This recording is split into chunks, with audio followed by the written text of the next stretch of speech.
Hello, everyone, Hello. and welcome back to the Animum and Son podcast, episode 3. Yay. Yes, I have a bit of a confession. Last episode, I lied a little bit in saying that Goblin Slayer is going to be our next episode, as we're now doing Shield Hero instead of Goblin Slayer, because, we have our reasons. But for sure, Goblin Slayer is coming very soon, so don't worry about that. But yeah, Shield Hero. Yes. Very, very good show. I like it a lot. I was thinking originally, actually, about putting it on my top 10 list. I originally had it at number 9, and it didn't go number 10 because I was like, I think Boku no Hero should be on the list. And I didn't want it number 10 just because, I don't know, I feel like the later half of the show really didn't hold up to the first half, and I kind of felt weird. I'm pretty positive when the next 2 seasons come out, it will be higher for me. When are the next 2 seasons coming out? Well, they were scheduled for like 2020 and 2021, but delay. Yeah, this COVID situation's really not helping anything. Yeah. It's been hard on anime. Yeah, for sure. But going into Shield Hero, which will be our main focus point of today, I'm going to describe a little bit about what the show's about. I'll just set the scene. Essentially, it's their typical isekai. 4 people get isekai together, but they're all from different worlds, which is actually something a little bit unique. And in this one, Naofumi, the shield hero, who is despised by multiple people from the beginning, essentially For no reason. No reason whatsoever. Just because he's the shield hero, gets betrayed by this bitch Mine. Fuck Mine. It's a bit of a spoiler there, but it's very early spoiler. It's the first episode. If you're watching this, I mean, you probably know that because you've probably seen stuff about it. And if not, sorry, a bit of a spoiler. But we told you before, these episodes are all going to be spoilers. So. I want to point out that although it follows 4 people who are isekai'd into a new world, it's really only follows one person, Naofumi, and his raccoon slave, Ractalia. He gets sent to this new world, and at first he's super stoked about it. He's excited. It's like, this is a cool thing that's happened to him, and very quickly that turns into not excitement, but it's like, it's something where like it's kind of a tragedy, but not really. Like, it's not to the same level of like Demon Slayer's first episode or something. But I will tell you, I felt way more emotion watching Shield Hero's first episode than I did watching Demon Slayer's first episode. Yeah, I think that's one of the strengths of the show, is that it really taps into some primal emotions. It just made me so fucking angry, man. You really feel for Naofumi. Feel what he's feeling. He's betrayed. He's mistreated. And I think a reason of that is because this is like, obviously it's not realistic to be like isekai, but it's not unrealistic to, be betrayed by someone that you trusted. And whereas like in Demon Slayer, right, it's kind of hard to imagine like your entire family just being slaughtered by a demon, because first off, demons don't exist, or maybe they do, but I haven't met any. And second off, like, that's just not something that we can really relate to, so it's kind of hard to like obviously you understand how sad that must be for Tanjiro and stuff, but it's just really hard for us to empathize, because it's like, well, it's so over the top. It's so over the top, where it's like, whereas this one, it's more personal. It's more like, why is this happening? Like, it's like Naofumi got target selected, right? Whereas Tanjiro, it just felt like random bad luck. This one's like Naofumi was targeted from the beginning, and the odds were completely stacked against him from the get-go. And he makes the best of it, and that's why you really root for him. Yeah. So Naofumi in the show, he gets sent to this new world. He's supposed to be one of the heroes of the world and protect the world from this badness that keeps happening to it. And all the other heroes are right away worshipped and venerated and given lots of tools to be successful. And for some reason, which he does not know, and I'm not sure it's ever completely explained, I guess it is at the end, about why they detest the shield hero. Yeah. It's, I guess he's suffering for the sins of past shield heroes that have come to the world. Yeah, I think what's set up is like the past shield heroes have been really good, and the church doesn't like that. The church wants like pawns and stuff to use, and obviously the Alter Cray guy, the king, he also wants that because he's kind of getting controlled by the church and such. So when there's this religion so deeply embedded, and the reason why they don't like the shield hero is because the shield hero is always like the most outstanding person of the group. So they try to isolate the shield hero. So like it's kind of interesting because like the whole point of summoning the heroes was like to fight the waves and stuff to like save humanity. But then it's like they also have their own agenda, and like they want them to defeat the waves, but they also want to control like public perception and not have the world change too much because they still want to be able to like be in power and such. Yeah.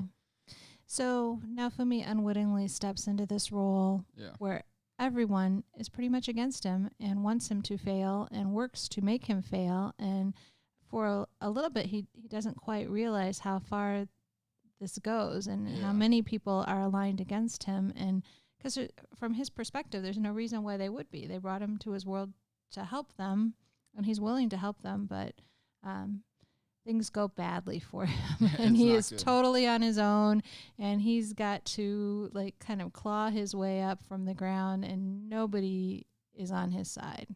Yeah.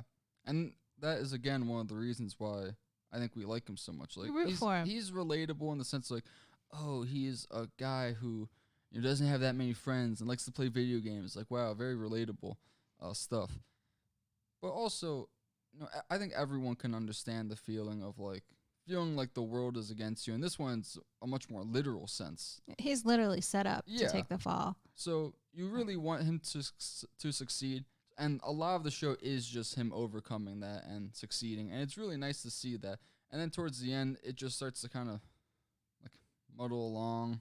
It's sort of like, it starts out, he's all happy and eager. Then he gets set up and betrayed. And then it takes its toll on him. He becomes very angry and bitter and doesn't want to help anyone, just wants to survive. And then the main arc of the story, I think, is him kind of slowly coming out of that bitterness with the help of his companions. Well, that's like the arc of like the first 5 episodes, really. No. It takes quite a long time before he, like, there's this whole thing where he can't taste food anymore. He's lost like a big thing. And it takes a long time before he gets that back. It takes 4 episodes. No, I thought it was at the end of the season. No, it's at the end of the 4th episode when Motoyasu tries to free Raftalia, and Raftalia stays with Naofumi anyways. And then he's I thought it was later on. That's why I said it only took a couple episodes for them to really do that one. I thought it took much longer. In my mind, it took most of the season. But he kind of, with the help of his companions that he sort of meets along the way, he gets his humanity back. Yeah. And then after that, they kind of lose the plot, I think, with the show. So I think the first half of the show is super good. Really liked it, even though people could call it kind of emotionally manipulative. Yes, manipulative. It does it well. I mean, my emotions were really manipulated, and I was right there with them. And I remember when I watched episode 4, I was like very angry. You just get outraged on his behalf. Yeah, it's just so. Yeah, really. You just want to help him. Yeah.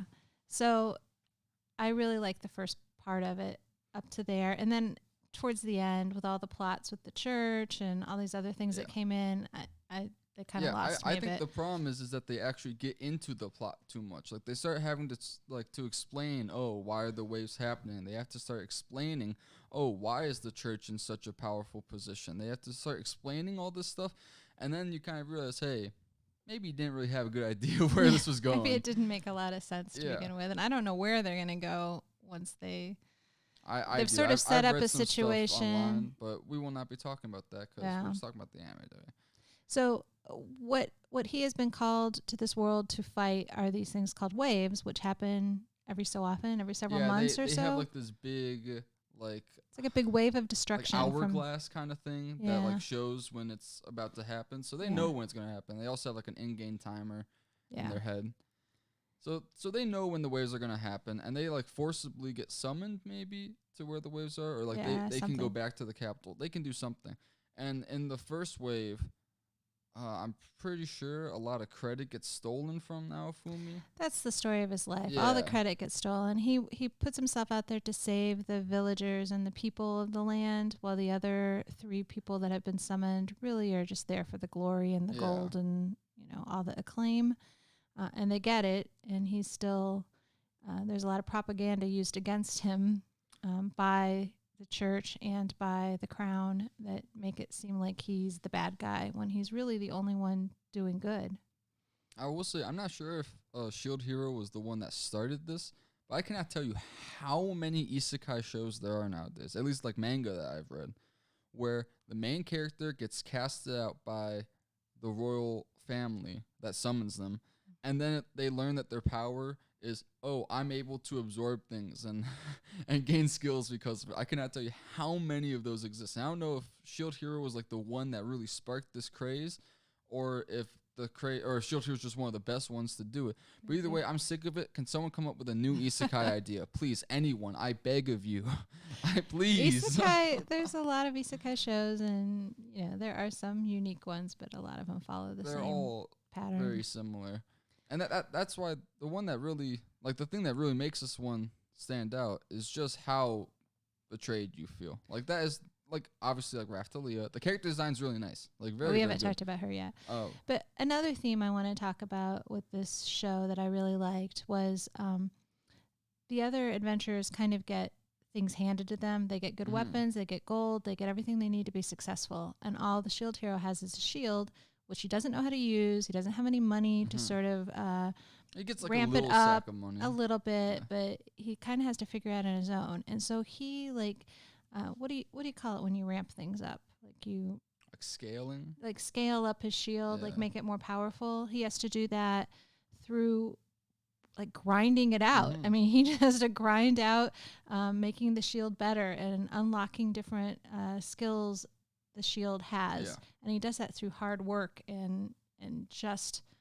he pays the price to get where he is. Whereas the other guys just like go buy a new sword or whatever they do. I don't know. They just sort of have it easy, and they really don't even know how to use their own weapons. They don't know what the skills their weapons have because they don't work it out. We see that rear its ugly head in the later part of this show, where the other people are basically just hanging out while now Fumi does all the work.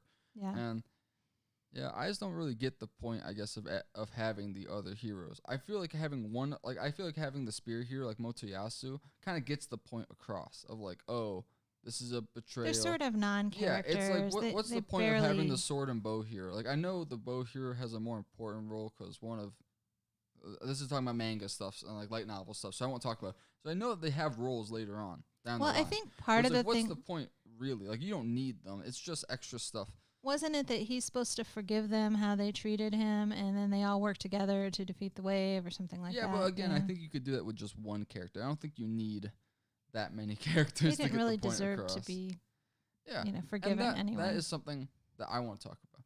Okay. Is, as you know, I'm not the biggest fan of betrayal and revenge stories. Because normally I did not know that. What?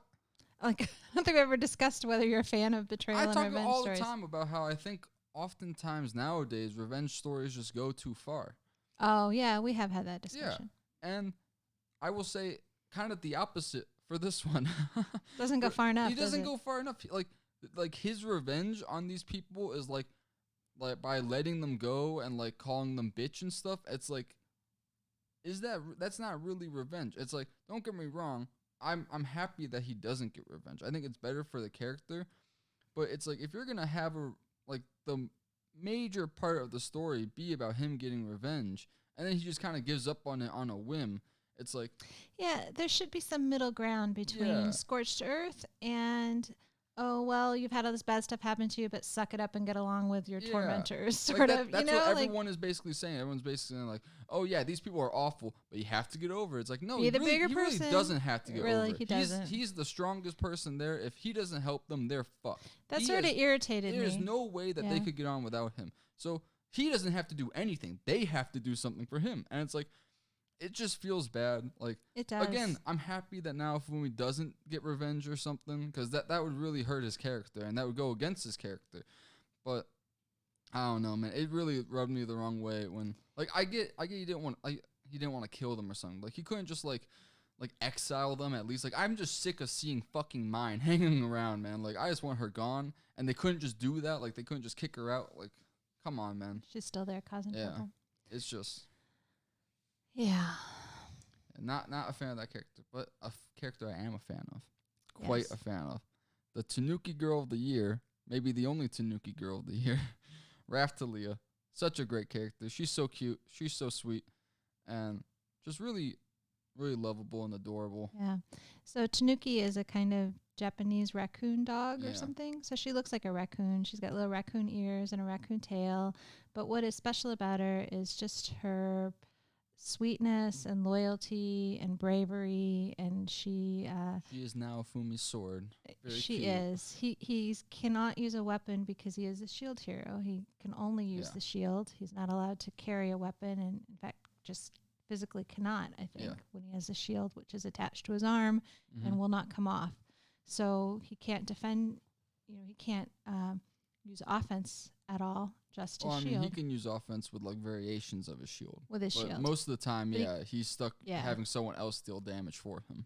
Right. And so he has no one who can help him. So he actually buys Raftalia in a slave auction. It wasn't an auction. It was just a slave. The slave master looks like dungeon. Penguin from Batman. Yeah. He's a very interestingly designed character. Very fun. And at the time he bought her, she was a little child, malnourished, sick child. And he bought her and treated her very kindly and fed her and was just, like a father, really. Very, very nice. And he levels her up by basically just tanking a bunch of damage so that she can kill things. And he helps her get over her fears of, like, having... Again, we're in spoilers, by the way, so I'm going to spoil some stuff. He helps her get over the fears of, like, her parents dying and, like, abandonment and just fear of monsters in general. Basically just helps her out a lot. They help each other. Yeah. And it's really nice. And he's kind. And although she has a big crush on him, and of course there's like kind of romantic. It's going to be a romance, but it's not one yet, really. No. Because she's not human, she's actually aged up quite quickly. So now she looks like an adult. Well, I think the idea was that those, like, maybe beast people, as they level, their, like, physical age goes up, but, like, their mental age does, like, changes as they age. I think that makes sense. So I think the idea was, like, when he got her, she was, like, 10 years old, or however old she was, like, and then when he leveled her up, she didn't age, like, mentally, she just aged physically, I think was the idea. Yeah. But maybe I'm wrong. Either way, it doesn't really matter. She has a crush on him, and he treats her like a valued friend or daughter. He is not perving on her at all. Yes. So I appreciate that. Way nicer than most isekai harems. Yeah, there's not even any question of that. Yeah. And then there is a bit of a question on like the last episode. I think she kisses him, or it's more like an implied kiss. It's not a shown kiss. Yeah, but he has never stepped out of the bounds of what would be appropriate, I would say. Not that Which, by the way, she's going to get pregnant if she does that too often. There's a line in the show where she says very, very something cute. about if you kiss me, that means I'll get pregnant. Mm-hmm. She's clearly very wholesome. Yeah, innocent. Yes. Very innocent, very sweet, and very fierce in defending and protecting Naofumi. And that's why she's so great, because she loves Naofumi so much. And, like, it's very obvious that she would never betray him. And that's what we really want to see for Naofumi. He deserves someone like that. That's what he needs. And having her be put in situations where she could betray him and not betraying him is what has helped him heal, I think, from his earlier betrayal. That she doesn't blindly follow him. Like, if he started doing bad things, like started like killing random children he found, I'm sure she would turn on him. Yes. But which I can appreciate. So it holds him to a moral standard that he has to abide by, and sometimes she does question his decisions, but most of the time it works out for them. Right. So the part of the show where it's just Naofumi and Raftalia traveling through the countryside, honing their skills. That doesn't last for very long. All of that is like great. Love that part. It's more than one episode. It's like episode 2 and 3, because episode 4 is when he fights Motoyasu, and then like episode 5 and 6 is when he gets Philo. So then, all right. So then they start adding characters, and some of them I think are pluses, and some are not. But by the end of the show, it's almost like he has his own little harem. But he is not interested in any of these girls. It's just lots of girls surrounding him. He's not interested in them yet. Let's just say. Let's you know. hope it stays that way. So you're not thinking like a isekai harem protagonist, Mama. I rarely do, Luke. I rarely do. So the next girl he adds is actually like a giant bird, chicken type thing is what they're called. That he buys an egg and it hatches from the same slave guy. Yeah, and they use the giant chickens are used kind of like horses, like they're hooked up to carts and they are used to get around the countryside. Pulls their wagon. But it turns out she is a rare sort of Filolio bird. She's a Filolio queen who can turn into a little girl, and she's like a classic lolly girl, like blonde, cute, angelic, cherubic looking, a little bit sassy.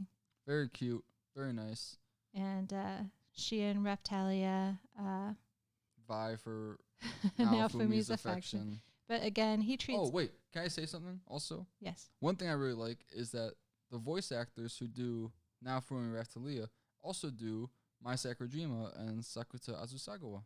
From Bunny Girl Senpai. Yeah. So they're just a very great duo. And they are good. I hope that they do more together. Yeah, I do too. Okay, yeah, go with what you were saying. I was just going to say, if anything, he's even more fatherly towards Philo than he is Raphtalia. Absolutely. She's like a little girl, and he treats her like a just indulgent sort of father. She's like the same age as Meruem, really. Like just a couple days old. But she's also pretty fierce in battle because she can turn into a bird form and use her claws and beak, and she helps him quite a bit. She's really strong, even when she's out of bird form, I believe. Yeah. And he gives her like these gloves that I think enhance her strength, or maybe they just make her like claws sharper or something. I know he gives her gloves at some point. He outfits his girls very well. He makes sure he goes without armor so that they can have the best armor to protect them. That's the kind of guy he is. He's a very nice guy. Yeah. And one of the best things in the show, I would say, is that Motoyasu, the spear bitch, the one everyone hates almost as much as they hate mine, not as much, I would say. He falls in love with Philo, and Philo just completely rejects him. And that was one of the best moments, I think, in all of Shield Hero. Philo's like 5. He has no business falling in love with her. But you get what I'm saying. Mm-hmm. It's just nice to see some like kind of revenge taken out on Motoyasu, because Motoyasu is just the worst. Yeah. Just awful guy. Yeah. So Motoyasu is one of the other 3 heroes that is isekai'd into this world at the very beginning, and he's just kind of a hapless fool sort of thing, taken advantage of by the main villain, whose name is Mine, and she's like this comically wicked, evil person who will stop at nothing to hurt the shield hero and make his life miserable. Yeah, well, and he's like a useful tool for her. Yeah, Motoyasu really sucks. We were talking about this earlier, where Motoyasu really sucks because he understands what he's doing is wrong to some extent, but he ignores that to get the attention of pretty girls and stuff. Like he thinks as long as if he can get pretty girls, he doesn't really care what happens to other people. And then when bad stuff starts happening to him, he just can't even understand why it's happening to him. And he's almost worse than Mine in some ways, because Mine is like unapologetically evil. Like she's just a terrible, terrible person. Whereas Motoyasu like tries to pretend like he's not a terrible person, but he is. And Mine pretends, but only like as a facade. I think she knows deep down that she's awful. Yeah. Whereas Motoyasu doesn't. It's revealed early on that Mine is the daughter of the king. So she has tons of power and influence, and people believe her even when she's telling lies about the shield hero. And I think by the middle of the show, Motoyasu and the other heroes that were isekai'd into this world begin to realize that Mine is lying and that all is not what it seems, and that maybe the shield hero is not the bad person that everybody thinks he is. But because they get so much advantage from allying themselves with Mine, and they get all the money and goods and all that kind of stuff, they don't care. They just want to keep having fun. They want to keep getting all the power and influence, and they don't care that Naofumi is being mistreated and abused and Yeah, all of they that. only care once they are actually in danger themselves. Yeah, and it's they're just, awful people, it turns out. Yeah. and like in episode 4, when he fights Motoyasu, and he should win, and mine, They cheat. Yeah, they cheat because they're cheaters. And the other heroes step in and say, "No, you guys cheat," but it was only after Raftalia told off Motoyasu. So it's kind of like they kind of did it because they were trying to save face, but it's also like I thought that was going to be a point where like maybe like especially the bow hero, like maybe he's not that bad of a guy, right? Like maybe it was just like he genuinely thought Naofumi did something bad and thought poorly of him, but no, they are all just bad, and that's why I don't get the point of having the sword and bow hero. It's I like think you they don't, meant you don't it need like that many. they're gonna slowly see what's happening with Naofumi, but I don't think they did it very well. Yeah. And like one plot arc is where Naofumi has to go around correcting all the mistakes that the other guys made, where they sort of screw up in big ways, causing a lot of damage and pain for a lot of the villagers and stuff. And he comes around and fixes their issues. Are they thankful and appreciative and like, oh my gosh, thanks for fixing up our screw ups? No. They don't it's even just believe that they infuriating, made really. mistakes. Yeah. They're just like, oh, like I don't believe that you did that because how could I possibly make a mistake? And it's just like, fuck you, bro. So here's where we go. The Mine, who's the evil king's daughter, who kind of started off things badly for Naofumi. She's also known as Malty. That's her. I don't know if that's her given name. And she I was think going it is. by like Mine as like an alias. Melromac. Okay, so her name's Malty. Here's where it kind of loses me, is because we meet up with Malty's sister, Melty, who is a little girl about the same age as Philo, and she starts traveling around with the shield hero and his 2 girl companions, and she's actually a good guy. She's like everything that her sister is not, and in fact, for some reason, she's going to be the next queen of this country. They never really explain why they're going to. It's because they fucking hate mine so much. That's literally the reason. But who does? The queen.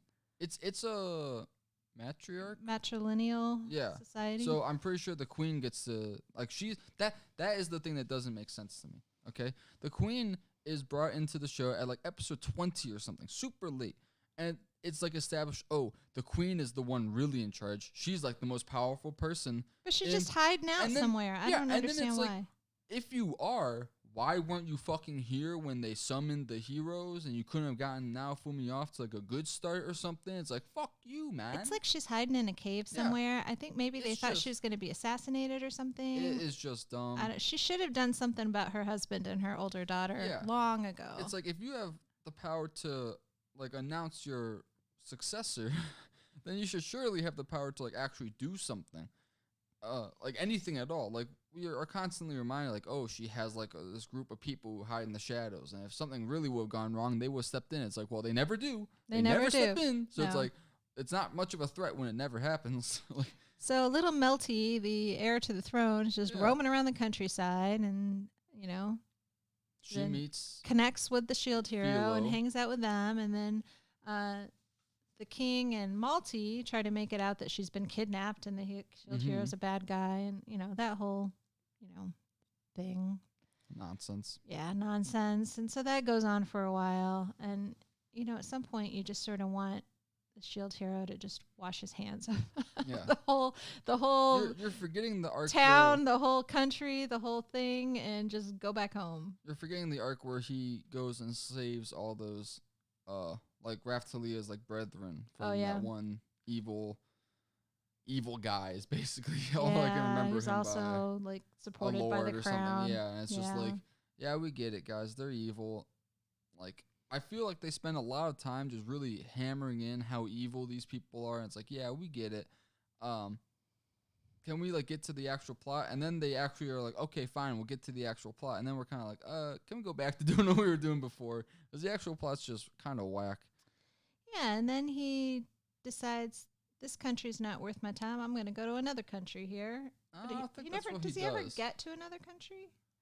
He's traveling to. Yeah, he was There's going one to called, go like- to the demi-human country Right. and act like he was going to go to the, because the whole thing is to do like a class change. You have to use the certain things. Like to upgrade your class, you have to use a certain like an altar or something. And basically, the church wouldn't let him do it there, or like they would only let him do That's it like right. if he gave up like a lot of shit. So he's like, we're gonna go over here and we're gonna use theirs. And then they got caught up multiple times doing other things.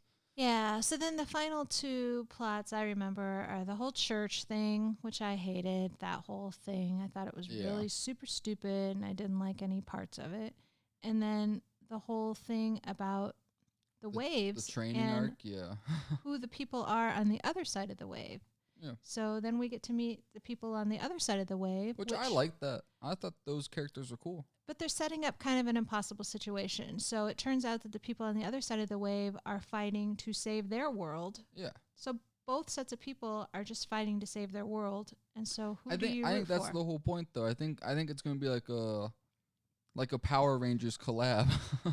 Two different Power Ranger timelines are gonna converge and they're gonna help each other out to fight the Maybe. real bad guy. I think that's where they're going. Who is with the that. real bad guy other than mine and her God. dad? I don't know. I don't know. It's gonna be some like evil witch or something, I bet. Maybe. Who knows? Either way, I guarantee you it's not gonna be like a Nazi symbolism thing. There's already too many fucking shows with Nazi symbolism and like, oh, this is all a metaphor for fascism and stuff. It's like, okay, we get it. Shield Hero's not gonna do that. Well, anyway, I guess what I would say about Shield Hero is I really enjoyed the first half, maybe 2/3 of the show. Yeah, I would say up until the church arc. It really grabbed my really nice. emotions, and I really like some of the characters, and it's just a good show. Really fun to watch. I looked forward to it every week. And then Yeah. the last like third or so is just kind of a muddled up mess of, not didn't seem to have a coherent plot. It seemed to be all over the place. I didn't like the way things came out when he finally had to confront the king and mine. That whole thing I thought was stupid.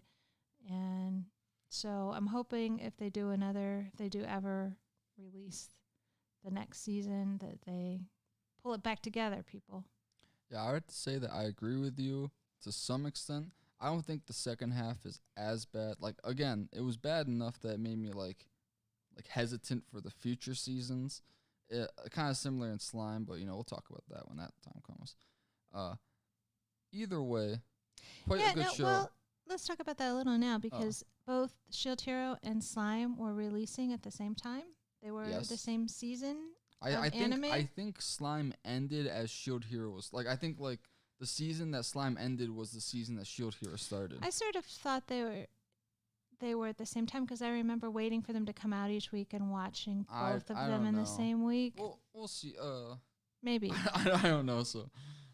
And they had similar trajectories where they both started out really strong, and I thought this is a really great show, really great show. And then as they went on, they sort of lost the plot. I think both of them would. But I do have hopes both of them can pull it back together. They have, I enough agree. strengths They're that I very think they similar. could. I would say, like at least Slime is like more fun and like lighthearted. Whereas Yes. Shield Hero, it's much more like a drama Rage-inducing. piece. I would say. The character interactions are way more important to Shield Hero than they are to Slime Isekai. Which, yeah. All right. Either way, I would say one of the things I personally found a little bit lacking about Shield Hero was just the kind of shields he got were not that interesting. Like we only saw a couple shields throughout the entire show. Like we saw the Raid shield, we saw like the Flowery Thorn shield. Feels like they could have done more with it, we right? saw like the dog, like the two-headed dog biting shield. That shield was kind of cool. And then we saw the one that allowed him to like make the wind wall, the wind shield that he used all the time. What about healing? The shields having healing properties. Yeah, it has that, but that's not really like a shield. Yeah. So like, I just wish there were cooler shields. Like the fire shield, super cool. I wish that was like a normal shield though. Or like I wish that he had like a shield with like spikes on it or something, so like he could go on the offensive. Like, I just wish that they had Like, there are so many cool ideas you can do for something like that.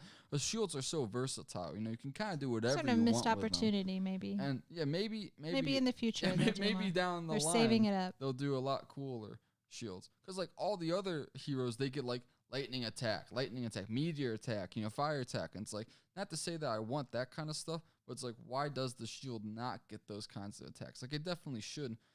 And I think it would be kind of cool to get to see him take the offensive. Like, I get the whole point is that he's not the offensive one, you know, he's the one who has to sacrifice a lot.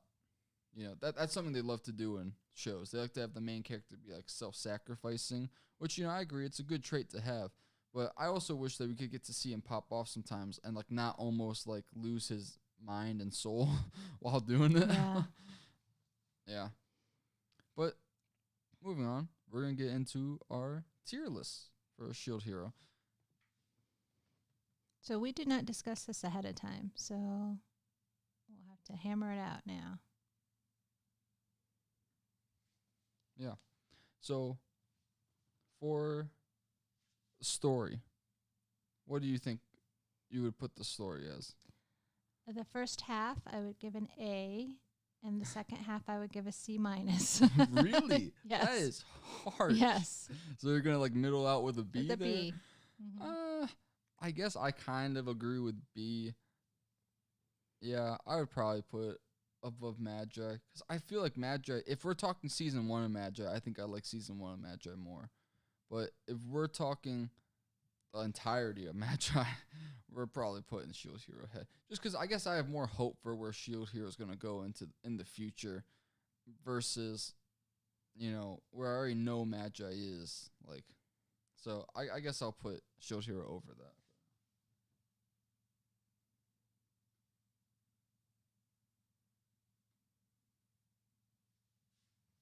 All right, now we got characters, where I think this one is actually quite good. I think I would put it as A. You give it an A? Yeah, I like the character design. I like how they're very simple, yet they're very effective. I think And Raphtalia deserves an A. They're unique enough that if I saw like now Fumi in a lineup like isekai protagonist, I would know exactly who he is. Yeah. I'll give you that. Same with all the characters. Like, I think they're all very well designed. And except for Melty. Why are you so hard on Melty? I just don't like Melty. She's superfluous. She is not needed. Yeah, I can kind of see that. Yeah, just another little girl to run around after him. That's exactly what it is. That is exactly why she's there, Mama. Yeah, I know it. All right, now we're going to go on to music. Now, I would say the first and second opening are quite good. I know you love. I love the first ending. Yes, so you much. find it so boring, but I just love it. It is not my favorite. I think it's sweet and lyrical, and it's just like a little love note kind of thing. I really like it. Yeah, but I like the first two openings, and it's hard for me to remember any like themes from the show. So I don't know. Where are you thinking? A, B? I'm gonna give it an A because I like its ending. Yep. All right, I'll match you on that. You know, why not?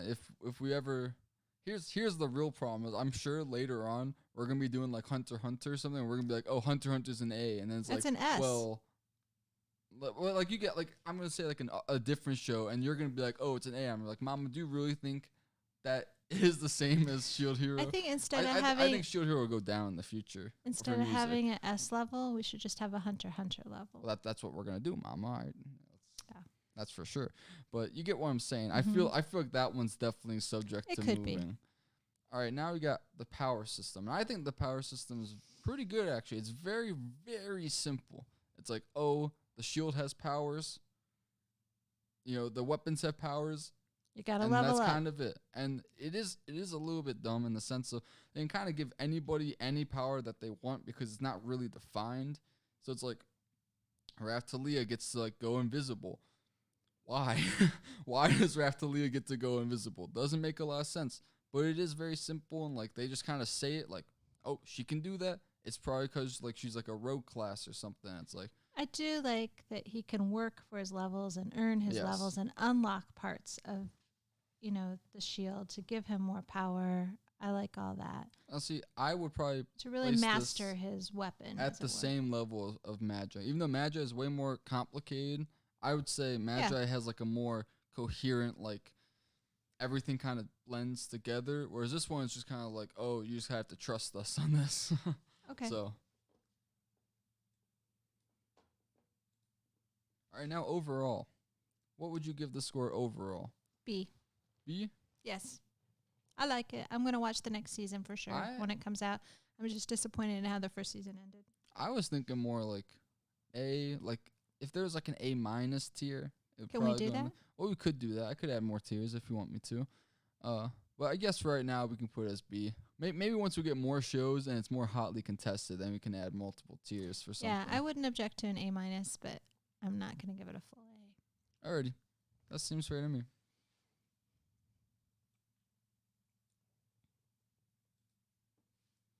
I think that about wraps it up for this episode. I think we talked about everything we want to talk about. Yes. Yeah, watch Shield Hero. If you haven't watched it, it's quite a good show. I would definitely recommend it. Especially if you're looking for an isekai. Definitely one of the... this will probably be my second favorite isekai. I have No Game No Life. So what, actually, no, Overlord's really good too. Let's name, what are the isekais we have actually watched? Okay, so... Overlord, No Game No Life, Shield Hero, Slime Isekai, Konosuba. We watched a little bit of ReZero. Yeah, I've watched like an episode. I've watched all of Log Horizon. Somehow you managed to get through that. I have no clue. What else is it? I feel like I've seen more. I watched How Not to Summon a Demon Lord. That was an awful show. We could talk about Devil that is a part-time? Is that considered an isekai? that's an isekai. Clanad's considered an isekai. Which Digimon. Be. Yeah. No, don't count Digimon. Digimon is most certainly an isekai. But we haven't seen Digimon, so Yu-Gi-Oh could be considered an isekai. Really? Yeah, because Yami Yugi from the past goes to the It's a little more future. complicated. Yeah, it's definitely weirder. Right, so there's quite a few Quite there. And there's many more we haven't seen. This is one of my favorites. It will probably surpass No Game No Life. It will probably get a second season faster than No Game No Life will, so it will probably go up there higher. Yeah. We could count Hunter x Hunter as an isekai because they go into Greed Island. No, we're not to that. I think it all hinges on the second season. It can either be, rejuvenate itself and become a really good, well-respected show, or it can just fade into obscurity if it's as bad as the last part of the first season was. think they really need to think about what is the purpose of these characters being here. Like, what is the end goal? Like, obviously for Naofumi, it's to get back to his world. And obviously for Raphtalia, it's to stop Naofumi from getting back to his world. Or to at least go with him, to just stay with him. That's her goal. And Naofumi's goal is starting to change, and he wants to be with Raphtalia as well. And they just really need to figure out how they're going to get there and what actually is important to the story. Because when you add a lot of things to the story and they're not important, how is the audience supposed to care about that, Yeah. They just don't. It's just how it is. And it just feels random, and this thing's happening, that thing's happening. Yeah, they need to get back to the basics of what they want to do with this character. But yeah, I think that's the episode. So next time we're going to talk about Goblin Slayer. And oh boy, have our opinions changed since last. We saw the Goblin Slayer movie. Yeah, it's called Goblin Slayer, Goblin's Crown. Yeah, I believe so. Wish I hadn't seen that. But we'll save that for next time. Thank you guys for watching, and we'll see you then.